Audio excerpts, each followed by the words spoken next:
However, other than that, he was pretty composed. Like he was ready for this. He's been training for this for a while, right? And Carney clearly just didn't understand what he was up against. I don't think he expected all the parties to come at him as much as Oh, they I think did. he, I think he did.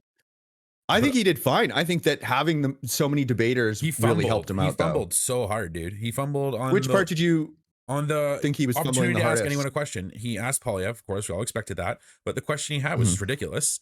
This is all he has. Well, It's all no, he's because got on him, dude. this is what I was going to comment on this. I think that Poilievre's answer to that was pretty weak. He just basically said, "I used to have one," right?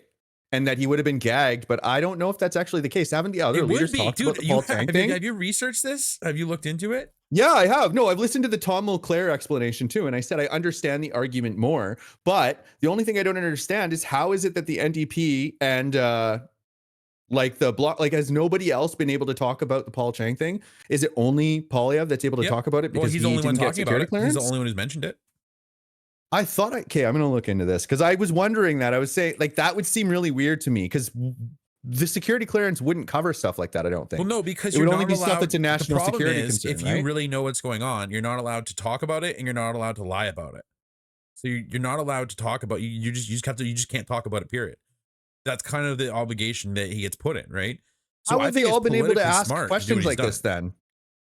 They didn't. When Because has the Jagmeet NDP Singh was and when May has Jagmeet was Singh asked about it? When did Elizabeth in the May House of Commons. when did Elizabeth May say anything but we all have it? There's nothing there. I don't see why he doesn't sign it. No, she talked about the here, just give me 1 second. My kids are Yeah, well, I'm just saying I definitely one think second. that I definitely think Poilievre himself took that question when Mark Carney came at him with it, and he was able to use it in a way to have a chance to speak to people who support Carney and try to win them over. And I think that's what that was about. Same with the question for Carney. That's what those questions were for to begin with, right? And this is what Poilievre knows is this whole thing was a big opportunity for him to speak to people who refuse to even listen to a word he says. Yeah, to talk to the people who've never been exposed to him, basically outside of how he's framed by other parties and by certain people in the like. I would even say that the general perception of him, because he is not polling very well with women. That's like a real figure, I'm pretty sure, unless that's like a Traditionally the conservatives made-up never really poll. do. Typically speaking, like the conservatives, like when you look back at like historically, they don't really do that great. But and I don't think I that's the guess big decider. I think the big thing is that women tend to be, I think I was reading a statistic before saying that more women go to university than men. There's quite a few different statistics that might, cause certain demographics to, accumulate with others more. And I think that's where you start to get stuff like that. And it is represented in different ages, different genders, like throughout voting demographics, right? for sure, yeah. So I think it's, to me, the main thing about this whole thing is I think if it comes down to who gains the most of it, like who gains the most out of this, I think Poilievre gained the most. I think Carney, if anything, at his best case scenario is maintaining. But I think we saw kind of a Joe Biden moment in there, because think about this. Really? Because granted, Joe Biden tanked way harder, right? But his opponent was Trump. Which his moment? opponent was Trump, right? I'm just saying every moment that every time Carney stumbled on his own words, it was like I'm talking. It's like, well, what do you think is going to happen, buddy? Like it's a debate. Like, you know what I mean? Like, No, I thought it was good. That's exactly what he should have done. That's what Poilievre should have done. I was surprised. Poilievre handled Singh. He just talked over Singh, right? That's how you handle it. No, he was letting him interrupt him a few times. That's what I was surprised by. I thought he did kind of push back. Carney took a little while to even start doing that, but then he did. Him saying, I'm talking, and insisting that he has to finish what he's saying. I think that was good to see. And I don't think that that's like, I don't know. I didn't see it at all. I saw him let himself get cut off a little bit in the beginning, but he kind of gained, I don't know. He was more assertive at finishing things later on in the debate. I just think his only goal here was really to tread water, right? Because he's already leading in the polls. That's why he canceled he canceled the questions afterwards because he wants to salvage his... He didn't cancel those. Who had the security issues? I don't know. Guaranteed it was him. Guaranteed, dude. It just sounds like a bullcrap reason to get out of it. Like, how do you just cancel the reporter scrums afterwards? Like, how do you do that? You know what I mean? Like, I'm assuming that there's still, we should look and see if there is media scrum somewhere else, because there could just be happening separate, right? They're not. They're just nowhere to be found. Federal leaders debate. Carney, Poilievre, Singh, and Blanchet spar in English forum. Post debate scrums canceled. Yeah, everyone's just talking about it. That's it. And it's just like they're like, no, they sort of, they don't seem to care because they don't want rebel news. You know, God forbid someone asks a question. It's just so ridiculous. It does kind of feed into the theory that they are afraid of the media, in my opinion. Yeah, for sure. That's why I feel like, I don't know. I can't see it being a purposeful thing by the liberals. I don't know. Maybe it's just, I don't see any evidence for it. Right. Yeah. Yeah, and I think that depends on the person, Northwest Coast. But yeah, welcome back, Hurricane. Yeah, well, glad all you guys watched it with us. Glad to see everyone was offering quite a bit of input throughout as well. I had to turn the chat off in a minute because I didn't want to cover all their faces when we were watching earlier and stuff. We were trying not to talk because I didn't want to talk over them. And we watched pretty much. We didn't have to pause at all. We didn't pause once the whole time. There was a couple times where we were talking over them, I think, but we were trying our best to hit the in between moments there. But yeah, I like if you had to say 3 things you really liked about Carney's performance. Oh, what? Apparently someone, I think it was protests. What an absolute mess. The rank incompetence of the debate commission has allowed a small band of, this is Ezra Levant, of partisan activists to rob Canadians of a prime opportunity to hear from their leaders, one of the last chances they'll get before voting begins. This is an embarrassing disaster. Yeah.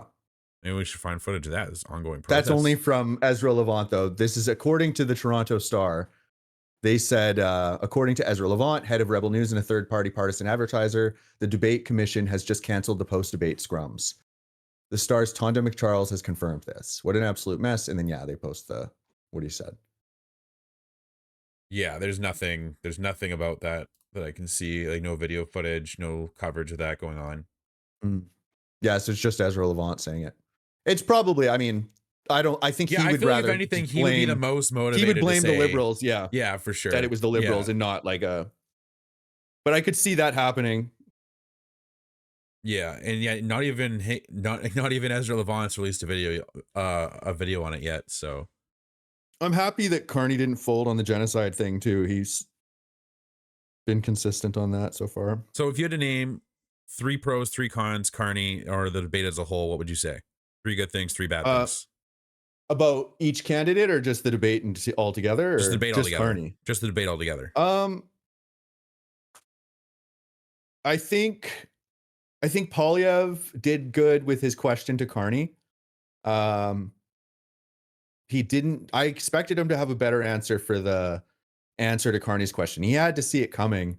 I'm surprised. You know, the thing is that the way that Mulclair talked about that was actually what made me understand it better. And I'm surprised he didn't just like copy what he said instead of saying like even Tom Mulclair understands this. Like just because the way he went about it, I don't know, it just left it so open for Carney to kind of throw it back and say, oh, well, actually, no, he didn't give him that much time to answer it, but he was like, oh, the other leaders have been able to talk about things without any issues, right? But it's like, I don't know, it does suck, right? Like, that's why I've been surprised. I was like, I don't know why you don't just get it, because it's like such a silly thing to be able to get attacked over. It's not. I feel like you're just giving them the gag, then I don't think it is, and that's where I think maybe you should just look at it. I just think that the gag, everything I've looked into it, I don't understand how far-reaching the gag would be, and I don't understand why the other party leaders can talk about it. I think it would just leave it up to them, right? I think it would leave them wide open if they wanted to take that not high road.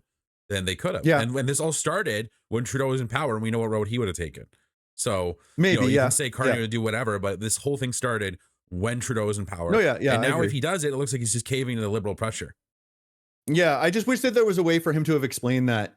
Or like, I feel bad. Like, I wish that, I don't know how easy it is to explain that to an average layperson. I don't know how much it just sounds like an excuse, right? So I think that it makes sense that Carney asked the question. It doesn't make sense to me how, I think Poilievre should have had a more polished answer for it. So, I think he kind of, So anything, I think that was just like, that was negative was a few things there. So that was, you can count that as 2 there for sure. 2 negatives there. Sure. But for the negative, well, I'll say criticisms for Carney too. I think that he wasn't very assertive in the start. I think that I don't know how well he would have performed if it hadn't been for Jagmeet Singh, because I think that he saved him out of a whole bunch of like kind of hairy questions just by interrupting and being an overall nuisance. And at one point, I think Poilievre asked him something and Carney didn't even have to answer because Singh just jumped in and answered it for him. And then Poilievre addressed Carney back anyways, even though Carney never answered. So there was like a few times where, like Carney was kind of saved by Singh just being an annoying interrupting cow, as one of the chatters put it. Okay. And give me a couple positive things here about it. I think Carney did not drown. He didn't have any super embarrassing moments, in my opinion. Nothing that would like dissuade from somebody who I think would already vote for him from voting for him. I would say the same for Polyev, but I don't think he was as strong as I expected him to be. Singh, I don't know. Yeah, that's basically my big takeaway. Singh and Blanchet were both just super annoying and kind of funny. Like they made it more chaotic, but they definitely didn't add to the debate. And it would have been interesting to see Polyev and Carney go at it alone. I think Polyev would have thrived in that environment a Yeah. lot more. I think that it really helped Carney and hurt Polyev having the other two debaters there. I think. Okay. Any more positives you got on it? Mm, no, That's the all. moderator wasn't very good this time. I think the moderator should have cut off Singh a Yeah. whole bunch of times. He was a little It's too nice. like To I don't know Sing. how he was nonstop. He was like actually super annoying. I can't imagine anybody seeing that, and maybe people who like that type of person, an annoying person, who's going to interrupt people and challenge people. I guess Okay. I can see the type of person that might vote for him, Well, but yeah. he's not going to win over anybody new. I feel like. Yeah. Well, like my biggest negatives here, I'd say, yeah, Jagmeet Singh being number one. Just the fact that he was allowed to interrupt so much and wasn't, Mhm. it's one thing to like talk, like be background to the person speaking and be like false or that's not right. Like, kind of what Carney and Poilievre were doing for majority of the time, I think is more appropriate. What Yeah, Singh was doing was just like, dude, like I've maybe once, so twice, three disruptive. times would have been okay, but like 5, 10 times, It was 20 times, it's nonstop. It like, was the dude, whole debate. yeah, it's like give him like a 1 minute penalty or something. Yeah. Number two, I would say they kept picking Poilievre to answer questions first.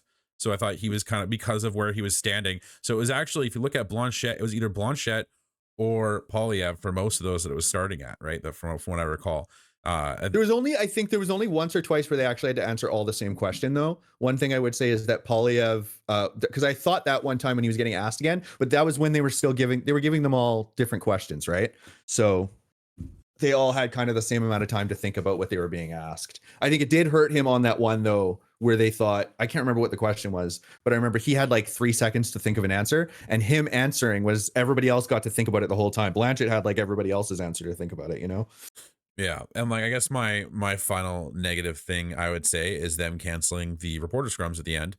So we didn't Yeah, get that additional sucks. time for them to each have 10 minutes of talking to reporters post debate, and possibly that might never happen now unless they make it happen. So that kind of sucks. Uh, Yeah. Especially if they want to Yeah. hide from the media Not like a Carney's fan. been doing, he can easily dodge that. I'd say three positives. I think it showed people who Carney kind of really is, and I think that he's the kind of person that is very inexperienced in a political climate or political system. I feel like he is going to be looking at things almost like the same way why Elon Musk is in government over in the US. Like I just don't think that they should be. Just because you're in private corporation, you have successful business or you're successful doing something that's Well, he's unpolitically divested from related. those I think it's interests, I think. I still think it's, it shows people who he is, just bland, kind of weak. Also, a lot like Justin, I think. And so that's what I saw from it. So a lot of not necessarily the charisma, or at least 2015 Justin's charisma, but in terms of the same kind of mottos, the fact that his only question was the security clearance thing, and then basically just let Poilievre talk for a minute and a half of his like I watched it. You know what I mean? Like it's just like Mhm. he literally didn't even like I think it was just nice to see how weak he was in a debate, in my opinion. And then I don't know. I didn't think he came off that weak. If you had to give a compliment to Carney for his debate performance, I gave Polyev a compliment when he asked the question. Can you think of anything you think he did good in this debate? he never went after Singh, never wasted his time with Singh or Blanchet, really. He just defended himself against those two, went after Poilievre the whole time, which is, I guess, the Mm. smart thing to do. And Yeah. it's kind of represent, like, if you if you look at the polls, the way they attacked each other kind of makes sense, right? It's they're all trying to drag each other down, right? And I think Poilievre's best strength would have been to show people, like the fact is, if Blanchet is able to get more support in Quebec, I think that's a huge win for Pierre, because Pierre's not going to get the support he needs from Quebec ever. So I don't think he'll ever get that. And if Blanchet can get that, then Mark Carney can't get that. And if Mark Carney loses Sure. Quebec, the Liberals are probably going to lose this election. So I think, to Yeah. me, that is a huge positive of how strong Blanchet was as well. And Yeah. it seemed to be again a 2v2 It tag was team him fight. and yeah. And I think that Kind was of really nice like to they're see. both going after everybody, but Blanchet was definitely focusing more on Carney than Yeah, well, because Poilievre. he was ready to vote out Trudeau and have an election, Yeah, inevitably putting Poilievre in power. I think they made some backroom deals, right? I think they made some agreements behind doors of like, yeah, I'm not going to get in your way, you don't get in my way, kind of thing. Which is, I think, what we want, sure. what we all want. I think that's what the Conservatives want. I think Oh, that's what LeBlanc wants as well. one thing I would say Carney did really well is he knew when to shut up. There was multiple times, like I said, where Jugmeat kind of swooped in and unintentionally saved him, but he didn't interrupt that. He allowed it to happen, and I think that that was strategically very smart. There was a few times where I was like, good, yeah, just let that happen. Let them interrupt and fight each other and waste the time doing that. Like there's some questions, and it's the same with Poilievre, right? Like where you're just better off talking about it as little as possible because you're not going to have a chance to fully explain it, and it's too difficult to explain in the amount of time you have. So just if you get cut off and it's going to make people forget that you didn't get to finish that answering that, just let it happen. Like it's I think the same thing with Poilievre, Also, even like on that security clearance question, if somebody had asked him that and he'd been able to like allow the timer to expire, he probably would have, just because it's you don't have time to explain it fully, I just right? think that was such a win for Poilievre, Mark Carney handing him his question like that, because it gave Poilievre a chance to explain, which he's never done that before. He actually I don't think has he explained it that good. Well, Though. that's the thing, though, is that's the And most his answer only works if you're that's already the bought biggest into explanation it. we've gotten. It's not buying into it, dude. You can look into this. Like this is like what I Sure, understand. sure, This I know, is but this you is have to accessible be. public knowledge. It's not that accessible though, because if you come back at them when you say like, what is he not allowed to talk about, that he like, does he know this stuff already? Like a lot of people aren't going to draw that connection and say, oh well, technically like they could write it so that there's stuff that isn't necessarily national security, and now he's not allowed to talk about it in the House of Commons, and this could like hurt him when he wants to bring it up or whatever. Like it's something that you have to understand a little bit more how the system works in order to even get what he's saying. I feel like, because if I tried to explain that to somebody who just randomly brought up, oh, why doesn't he have a security clearance? I think that guy's compromised. I've literally heard people say this, by the way. I defended him. I said, I don't think he's compromised. I think that it's just like if anything, it's just he's kind of stubborn on it. Like he feels like it's going to make him look weak to concede to this exactly after the reason standing on it for so long, right? I think Poilievre's smart enough to know in this day and age, you can't really get away with lying with much anymore. And I think that he has this. Yes, you can. People lie all the time. Not as politicians. Yeah, you can, dude. Well, I guess maybe I don't know. Maybe I'm just thinking of Trump. But like dance around words to say something without saying something else, right? That's different than just lying to people, and that's what Poilievre does, right? It's very careful with his wording, and I think that's where it's Anyways, back to what I was talking about in terms of like positive things. Two more positive things, and then we got to wrap this up. So more positive things I thought about the debate was, I guess I said a lot of stuff already. I think Poilievre came out on top. I think he came out looking strong. He also came out looking calm and patient and collected, and not like he lost his cool once again. Very calm and obviously meticulous performance on his end. Thirdly, now, last thing I would say positive about that debate was I do think, and this one I have to really think about here, because I feel like we did unpack a lot and things that, I think the best thing is that how many people, like I said, I guess I kind of said this earlier, is how many more people are going to hear his message that haven't really heard it before, but also just a chance to see, we've never seen these guys interact. You know what I mean? Like when have we ever had all four of them in a room ever? Like, we had the other three, but we've never had Carney in the mix. You know what I mean? Like these guys have been going at each other for how many years, right? And it was kind of nice to see that dynamic, how they handled him, how he handled them. And I think it spoke volumes to Mark Carney's character and Poilievre's character. And I guess to me, just kind of reassures me, I think I'm on the right path and who I'm planning to vote for. Just because if I want this real change that I think Canada needs, I think that's what it's going to take. And I think with the Liberals, you're going to have another term of just nothing burgers. No matter how great Mark Carney is, he can't whip that gang into shape. I don't think he can do it. So that's all I gotta say. Yeah, I guess I feel the same, but the opposite. Like I've already decided who I'm gonna vote. If you enjoyed that, there's plenty more where that came from. You can find the link to the full episode in the description below. Click now, watch, and get grounded with all of us. Thanks for watching.